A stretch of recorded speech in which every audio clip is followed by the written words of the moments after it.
नमस्कार, मेरा नाम संजय कुमार। मैं बताने जा रहा हूँ साइबर क्राइम से कैसे जागरूक ही क्यों ना हो, क्योंकि होता है ये लोन के नाम पे या कुछ प्रलोभन के नाम पे रुपयों को ठग लिया जाता है या धोखाधड़ी में पड़ जाता है। ये होता है, तो क्यों नहीं ऐसा करें कि हम जो साइबर क्राइम जो होता है, डिजिटली रूप से क्राइम होता है, उससे अच्छा से जाने, उससे रूबरू हो जाए, जागरूक हो जाए और हम उससे बच जाए। पोर्नोग्राफी लोन के नाम पे या कोई प्रलोभन दे करके कि ये करोगे तो ये हो जाएगा या इतना रुपया जो है अपने यूपीआई पिन से डालो तो ना ही अकाउंट से कट जाता है। ये सब धोखाधड़ी का काम होता है। तो इससे हम जागरूक हो जाएं और हम जागरूक हो करके अपने आप को बचाव करें। साइबर अपराध के बढ़ते खतरों के इस युग में अपनी डिजिटल सुरक्षा सुनिश्चित करना अत्यंत आवश्यक हो गया है। ऑनलाइन धोखाधड़ी, हैकिंग, फिशिंग और मालवेयर जैसे साइबर अपराध तेजी से बढ़ रहे हैं, जो न केवल व्यक्तिगत जानकारी खतरे में है बल्कि वित्तीय नुकसान का कारण बन सकते हैं। साइबर अपराध के प्रकार, साइबर अपराधों से कैसे निपटें, साइबर अपराधों को कैसे रोकें, भारत में साइबर अपराध कानून और साइबर अपराध में सहायता कैसे प्राप्त करें, इन सभी सवालों के जवाब को हम जानेंगे इसी वीडियो में। और डिजिटली रूप से सुरक्षित कैसे कर सकते हैं, ये सभी बातों को बेहतर तरीके से समझ पाएंगे। होता है ये कि कई तरह से, जो कि हमें जानकारी भी नहीं रहता कि इस तरह से मुझसे धोखाधड़ी का काम हो सकता है, ठगी का शिकार हो सकते हैं। डिजिटली रूप में ज़्यादा होते हैं। ऑनलाइन लड़कियों से चैटिंग, वीडियो कॉलिंग, ये सब होता है और फिर वीडियो रिकॉर्ड कर लेता है और बोलता है कि अगर तुम इतना रुपया नहीं दोगे तो मैं तुम्हें जेल करवा दूंगा। इस प्रकार से अलग अलग धमकियां देता है और जानकारी नहीं रहने के चलते हम लोग उसके बातों को मान लेते हैं। ये होता है। इसी सब से बचाव के लिए इसमें कुछ सवाल जो किए हैं उस सभी सवालों का जवाब देते हुए अंत में फिर बताएंगे हेल्पलाइन नंबर है या वेबसाइट पर जाके कंप्लेन कर सकते हैं। स्टेट लेवल पर वो सहायता नंबर है, कॉल है, उससे संपर्क कर सकते हैं। ये सभी बातों को बारीकी से समझेंगे। पहली बात, साइबर अपराध के प्रकार। साइबर अपराध कितने प्रकार से होते हैं इसे समझते हैं। साइबर धोखाधड़ी, साइबर जबरन वसूली, साइबर स्टॉकिंग, चाइल्ड पोर्नोग्राफी, ये सभी 4 प्रकार है जिसके माध्यम से किया जाता है। और इसके अलावा और कई तरह से है। वीडियो कॉल हो गया और अलग तरीका हो गया, रुपयों का प्रलोभन दे करके कि तुम इतना रुपया अपने बैंक में ट्रांसफ़र करो, यूपीआई पिन डालो, इस प्रकार से कहा जाता है और उस लोभ में हम पड़ जाते हैं। और पढ़ने के चलते यूपीआई पिन जैसे ही डालते हैं वैसे ही अपना अकाउंट से पैसा कट जाता है। ये होता है। तो ये सभी जानकारी नहीं रहने के चलते होता है, मेरे साथ भी हुआ। और मैं ये वीडियो बनाने का पर्पस, उद्देश्य भी यही है कि जब मैं बाहर में रह करके कमाई कर रहा था उस दरमियान में एक जो है वीडियो कॉलिंग किया है और वो रिकॉर्ड कर लिया, फिर उससे पैसा मांगा कि इतना। पहले तो उसको शादी करने का प्रलोभन दिया गया, प्रलोभन में फंस गया तो वीडियो कॉल हुआ। वीडियो कॉल करने के बाद उससे रुपयों ऐंठने का काम किया कि नहीं देगा तो तुम पर केस करूँगा, ये वो, इस प्रकार से बोला गया है। और बोलने के बाद क्या हुआ, वो उतना जानकार नहीं था तो देने के लिए राजी भी हो गया और उससे पीछा छुड़ा, ये हुआ। और फिर इधर हाल फिलहाल कुछ ही दिनों में मेरे जानकार के लोग ही ऑनलाइन ठगी का शिकार हो गए। हुआ ये लोन लेने के चक्कर में हुआ और बोला कि दे देते हैं 600 रुपया मांगा, जबकि लोन लेने में अगर हम स्थानीय लोगों से बातचीत करके भी लोन लेते हैं तो रुपया नहीं मांगते हैं, डायरेक्ट लोन देते हैं। और ये डिजिटली रूप में साइबर अटैकर को आसान हो जाता है, कितना दो तो तुम्हारा लोन अप्रूव कर देंगे, इस प्रकार से होता है। फिर आगे फिर रुपयों की डिमांड करता है, ऐसे ही ठगने का काम करता है। ये सभी बातें होता है, तो ये सबसे बच के रहना है। दूसरी बात, साइबर अपराधों से कैसे निपटे, इससे निपटने के लिए क्या करना होगा, कैसे निपट सकते हैं, इसी बातों को समझते हैं। पुलिस रिपोर्ट दर्ज करें, अपने इंटरनेट सेवा प्रदाता से संपर्क करें, VPN का इस्तेमाल करें। आपको लगता है कि हम ठगी का शिकार हो गए, साइबर अटैक हम पर हो गया है, तो पहले तो पुलिस का इन्फॉर्म कर दीजिए, रिपोर्ट कर दीजिए, और उसके बाद आप जो कंपनी का इंटरनेट को यूज करते हैं उससे संपर्क कीजिए कि किस माध्यम से कैसे हुआ। या फिर आप क्या कर सकते हैं, VPN, उससे पहले जो VPN का इस्तेमाल जो US या फॉरेन कंट्री का कोई भी ऐप्स या वेबसाइट रहता, तो कोई को ऐसा होता है कि जो इंडिया में बैन है, तो हम लोग VPN का इस्तेमाल करके उसका उपयोग कर पाते हैं, जैसे कैपकट। ये जो है VPN का इस्तेमाल करते हैं तभी यूज कर पाते हैं, नहीं तो नहीं चल पाता है। कैपकट वीडियो एडिटर जो हमारे बीच में जो वीडियो बनाते हैं पॉपुलर हो गया। तो वैसे ही हम लोग कुछ भी करते हैं तो VPN का इस्तेमाल कर सकते हैं, उससे हमारा डाटा सुरक्षित रहेगा और जानकारी लीक नहीं होगा, तो हम लोग साइबर क्राइम के शिकार नहीं हो सकते हैं, उससे बच सकते हैं। और अपना जो मोबाइल का सॉफ्टवेयर है उसे अपडेट रख सकते हैं। अप टू डेट रहने से, और ऐप्स को भी अप टू डेट रखना, ये सब अप टू डेट रखेंगे तो ज़्यादा है चांस कि बच पाएंगे।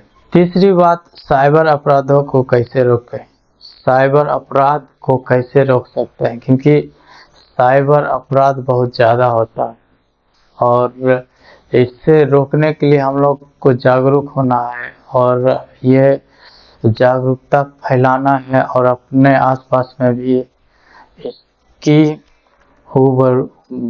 बहू करवाना है, इससे कि ये साइबर अटैक होता है, साइबर क्राइम की गिनती में आता है।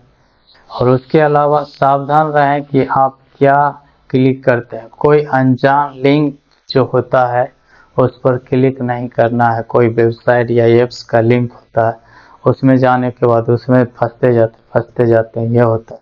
तो अनजान लिंक को क्लिक नहीं करना है, क्लिक करने से पहले सोचना है क्या क्लिक कर रहे हैं, क्यों क्लिक कर रहे हैं।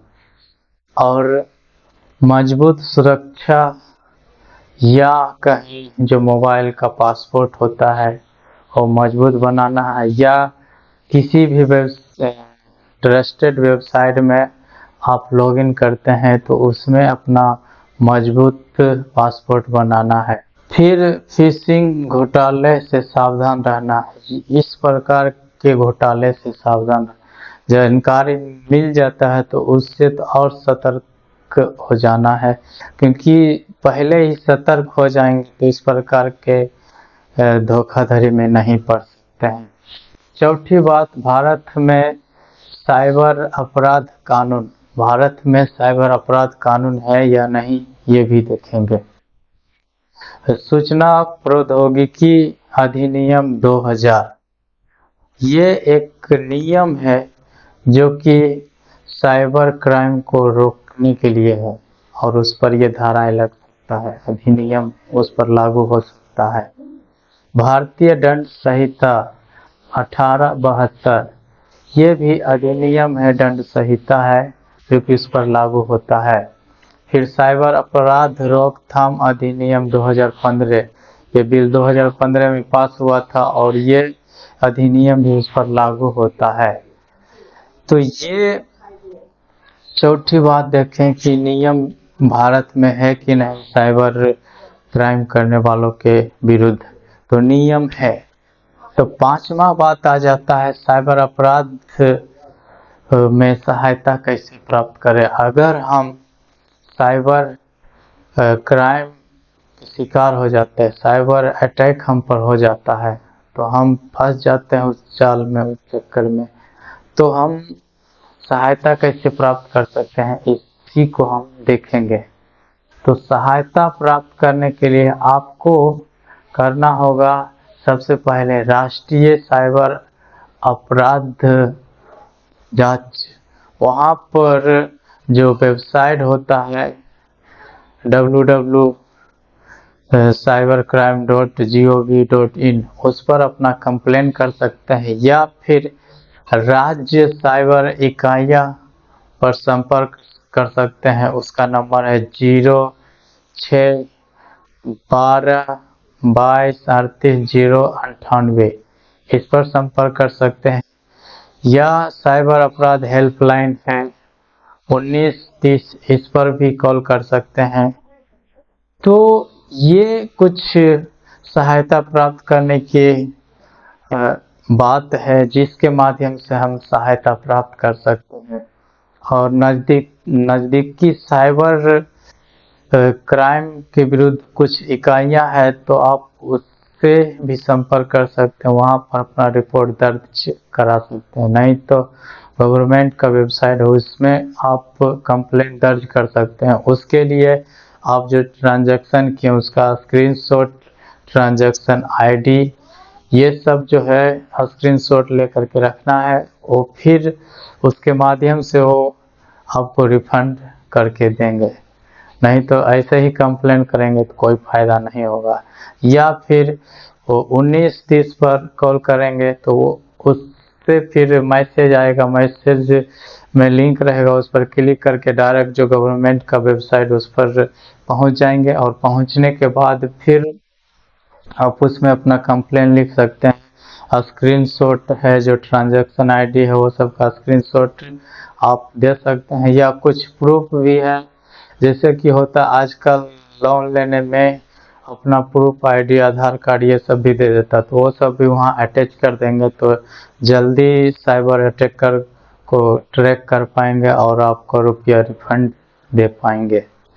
तो ये थी कुछ ऐसे महत्वपूर्ण बातें जिसके माध्यम से हम जो है साइबर अटैकर से जागरूक हो गए, और होने के बाद हम उससे सतर्क रहना है, सावधान रहना है, और ये सब चक्कर में तो पड़ना ही नहीं, क्योंकि कई तरह के साइबर क्राइम होते हैं। ये तो मैं बताया केवल जानकारी के लिए, जिससे कि हम लोग जागरूक हो जाएं, और इसके बारे में अच्छा से जानकारी रहने से हम इस प्रकार के धोखाधड़ी में नहीं पड़े।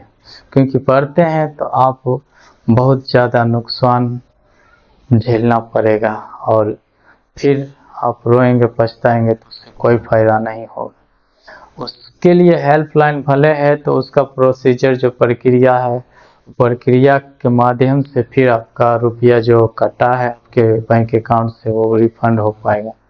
और उससे पहले तो आपको पछतावा, रोना ही होगा। ये सब नहीं चाहते हैं, आप सतर्क रहना चाहते हैं, उसके लिए तो आपको अपना सावधानी बरतना है, सावधान रहना है। साइबर अटैकर जो होता है बहुत ही शातिर, चालाक होता है, बहुत ही इंटेलिजेंट होता है। वो एक ही तरह के साइबर अटैक नहीं करता, अलग अलग तरीकों से करता है।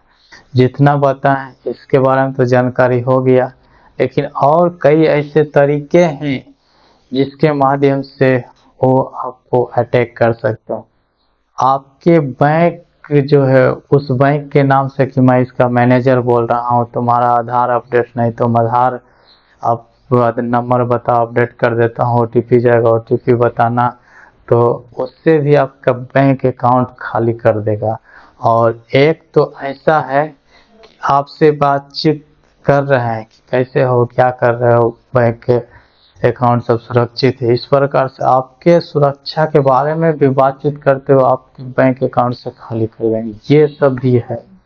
तो आपको अलग अलग तरह के अटैक करते हैं, लेकिन उस अटैकर से सावधान रहने के लिए आपको ध्यान देना है केवल इतना बात का कि अनजान लिंक पर क्लिक नहीं करना है, फिर किसी के बहकावे में तुरंत नहीं आना है, और कोई भी बोला जाता है तुरंत नहीं विश्वास कर, उसका जांच पड़ताल गलत क्या है सही क्या है ये सभी बातों को देखना, उसके बाद ही उसमें इन्वॉल्व होना, उससे पहले नहीं होना, क्योंकि जांच पड़ताल करेंगे तभी आपको सही से पता चल पाएगा। तो मैं उम्मीद करता हूँ ये जानकारी आपको अच्छा लगा होगा। तो उत्साह बढ़ाने के लिए लाइक कीजिए, शेयर कीजिए और कमेंट करके बताइए कि ये वीडियो आपको कैसा लगा। चैनल पर पहली बार है तो चैनल को सब्सक्राइब कर लीजिए, घंटी कॉल वाले बटन पर दबा दीजिए। फेसबुक पेज पर देख रहे हैं तो फॉलो कर लीजिए, ऑल वाले वीडियो के नोटिफिकेशन अनेबल कर दीजिए। धन्यवाद।